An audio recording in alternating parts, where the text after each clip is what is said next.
Have you ever stood in front of a scale, heart racing with hope, only to feel your stomach sink when the number doesn't match your effort? Have you ever poured everything into losing weight, counting every calorie, sweating through endless workouts, yet felt completely stumped when the mirror didn't show the change you expected? Or maybe you've dismissed the idea of fat loss entirely, so fixated on the scale's cold, hard digits that anything else felt irrelevant. I've been there, lost in that fog of frustration, wondering if I was the only one stuck in this cycle. If any of this resonates with you, come with me. Let's walk through my journey, the one that flipped everything I thought I knew about weight loss upside down. It's a story of realization, of learning what really happens in those first weeks of dieting and why the scale seems to betray us just when we think we're winning. By the end, I hope you'll see what I saw. One key detail to obtaining the body and health we're chasing. Many times I stood in my bathroom half asleep, glaring at the scale, wanting to weigh myself first thing in the morning, every morning. It was always one of those moments where the quiet felt loud, the weight of my own expectations pressing down on me. I'd been trying so hard to lose weight, cutting back on meals, jogging until my lungs burned, all in pursuit of a number that would finally make me feel enough. But the scale wasn't cooperating. And worse, my body didn't look or feel different. My jeans still pinched at the waist, my energy dragged, and the reflection in the mirror felt like a stranger's.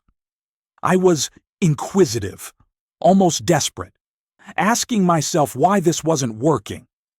Was I doing something wrong? Or was my body just refusing to change? Everything shifted into overdrive at the news of a best friend's wedding crept onto the calendar just months away. It wasn't just about looking good in a shirt, though I won't pretend that wasn't part of it. It was about feeling vibrant, standing beside him on his big day without shrinking into myself, without dodging photos because I didn't feel like me. That wedding became my line in the sand. I needed to figure this out, not just for the event, but for myself. The urgency was electric, but so was the fear. What if I showed up to that wedding feeling the same, still trapped in a body that didn't match how I wanted to feel? I tried everything I could think of.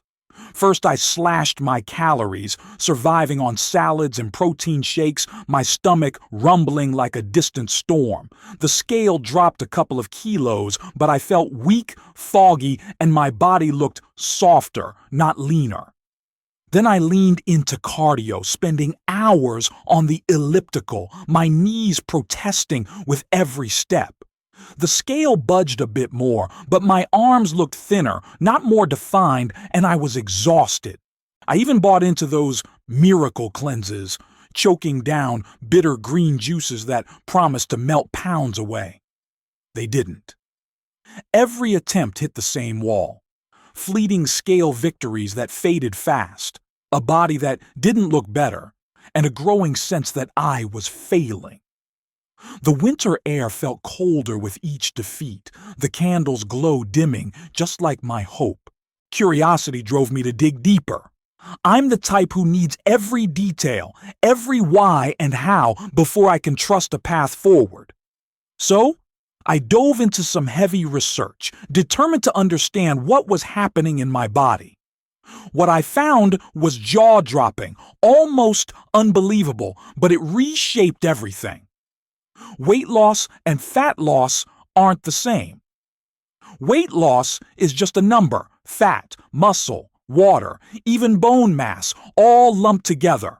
Fat loss is about shedding body fat while keeping muscle, creating that defined, healthy look we crave. The real revelation was what happens in the first 2 weeks of dieting. That quick drop, 2 to 5 kilos for some, is mostly water weight, not fat. Your body burns glycogen, stored carbs in your muscles, and each gram of glycogen holds water, so you lose 1.2 to 2 kilos from that alone.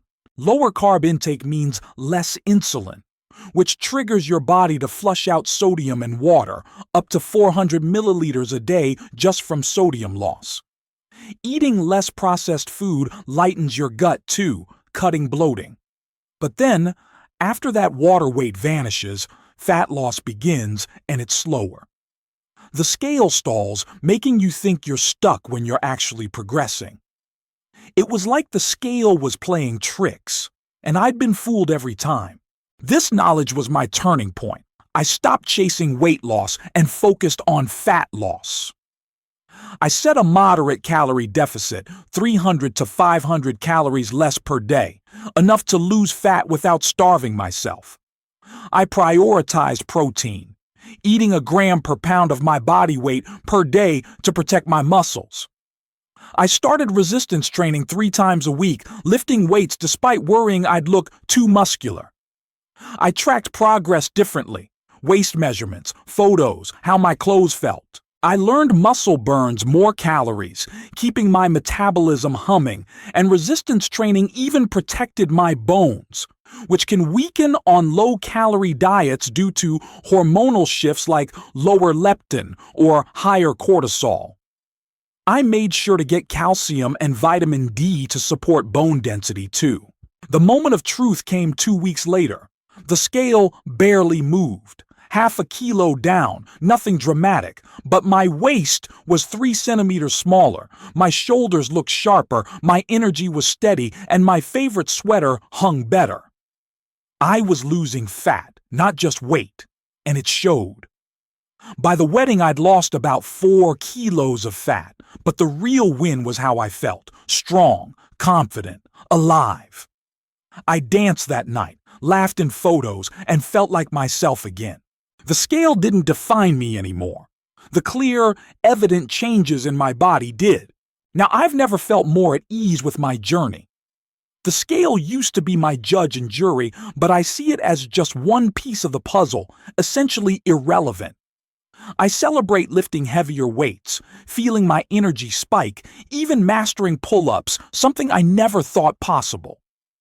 I've learned the dangers of dieting without exercise, like losing muscle or slowing metabolism, and the risks of extreme calorie cuts, like weakened bones. That's why I'm sharing this with you. I know the sting of thinking you're failing when you're just misreading your body's signals. Fat loss is slower, but it's sustainable, delivering the health, strength, and confidence we're really after. If you're nodding along, feeling that same fixation on the scale, try this for 2 weeks. Measure your waist, snap a photo, track your energy. You might uncover the same remarkably simple yet effective concept that fat loss, rather than weight loss, is the path to the body you want.